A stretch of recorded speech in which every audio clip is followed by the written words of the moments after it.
Hey Mel, how much does this cost? That depends, Cam, because we have a new way to do pricing.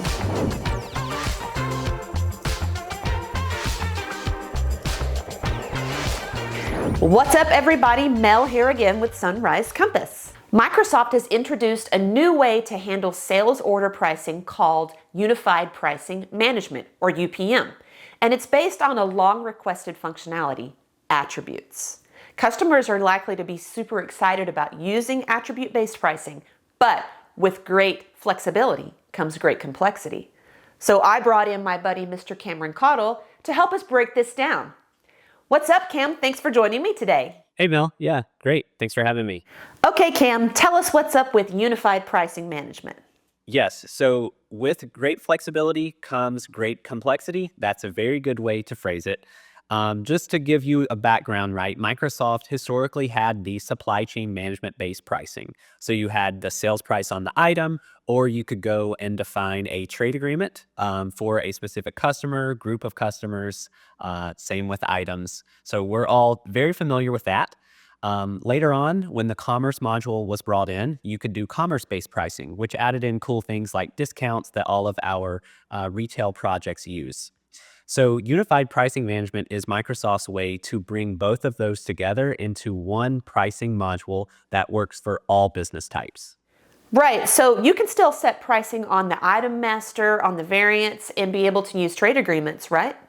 Yeah, so all of that stuff is still there, but if you turn this module on, there's going to be some attribution components that you'll start seeing.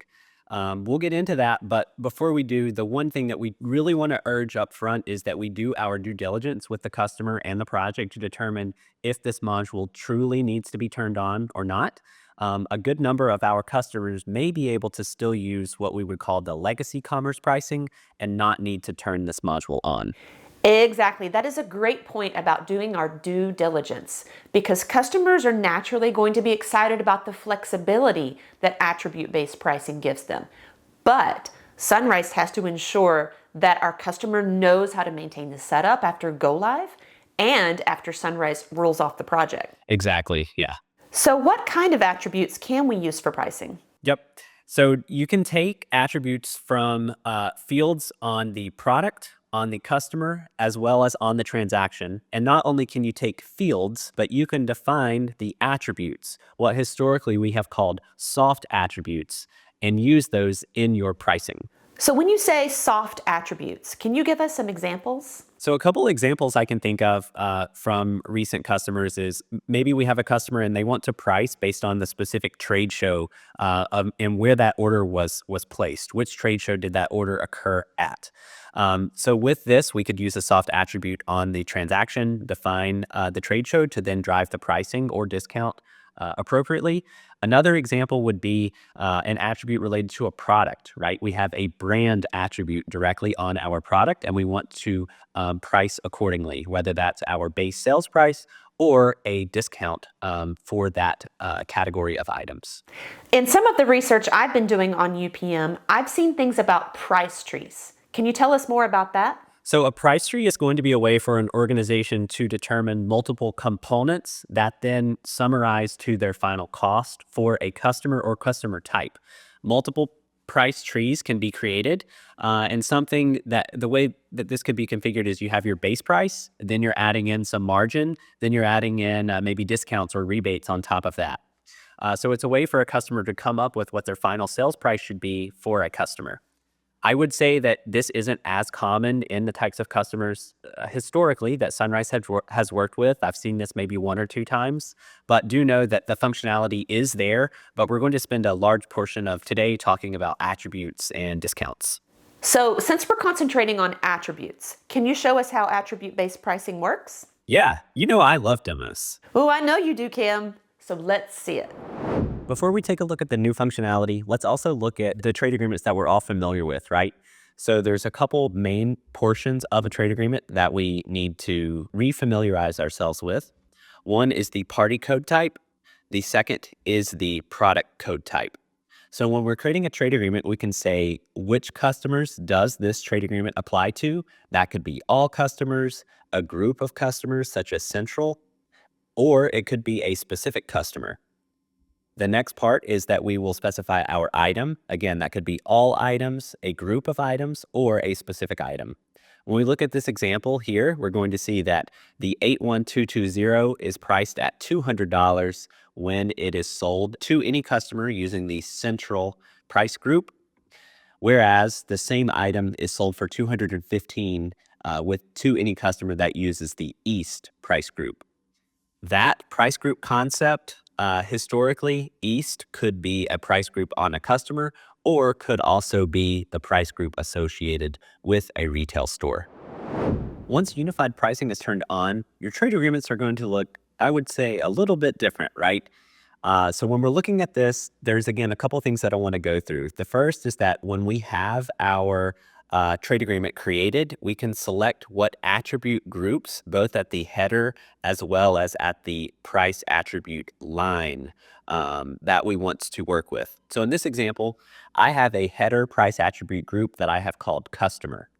You can see that it lists out all of the attributes that I have selected here, and then we can go in and we can select how we want to price this specific item. So what we're saying here for the header attribute is that when I have a transaction that has the trade show attribute and the condition or value of fall 2024, and when I have a product that has the attribute brand equivalent to Alpine Ski House. So both of those conditions, both at the header and at the line, have to be met in order for the price that I have set to be applied. So for the first one, when it was fall 2024, Alpine Ski House, we're pricing it at $115. The next season for spring 2025, we were pricing it at $120. And then for this one, we were pricing it at for a virtual trade show at $130. So you can see how we can use these attributes together along with all of the historical fields that we could use, such as the specific item or a specific customer group. This allows more pricing flexibility, but also adds quite a bit more complexity too, because you have many more choices that you could make. With this feature, the price simulator also receives an overhaul. Let's go take a look and see how our prices show and display within the price simulator. In the price simulator, I have an example where I'm purchasing a hoodie. That hoodie falls underneath the brand attribute of which we just posted a trade agreement. Right now, my trade show value is set to spring 2025. So if I hover over it, you can see all of the attributes and the attribute rankings that I have currently defined. Let's go and change that attribute value. So we know that fall 2024 actually had a better price. So I'm going to go change this, make my selection, click OK. Sometimes you also need to go in and just update the date to make sure that the transaction recalculates as expected. You can see that now the sales price is $115, and you can see the price attribute detail of which trade agreement is being applied to this transaction. A neat thing about this is now you do not have to select a channel ID. Previously, Price Simulator was always a commerce tool. With this new update, you do not have to be using commerce to use any of the pricing. So when you're creating new trade agreements or when you're creating new discounts, you want to see how they apply, the Price Simulator will allow you to do that. Man, that's pretty cool that we can get that granular with the attributes. And I love to see how Price Simulator is still a thing that we can use, but it's even easier to use. All right, Cam, take us out. Any final thoughts for us? This module is really cool. Some customers are going to really like it and really want to use it, but we also need to take a step back. Microsoft is always releasing new features, and we have to do our due diligence in determining if those features need to be used for this particular client and if it meets the long-term goals of that organization. I love Cam's advice about due diligence and testing. We talk about those things all the time, but it always bears repeating. And since Unified Pricing Management is a new feature, expect more content, more vlogs from us, and more features for it on Microsoft's roadmap. Oh, by the way, go check out Microsoft's Tech Talk on this subject in the link below the video. All right, join us next time on Sunrise Compass. See you later. Thanks, Mel.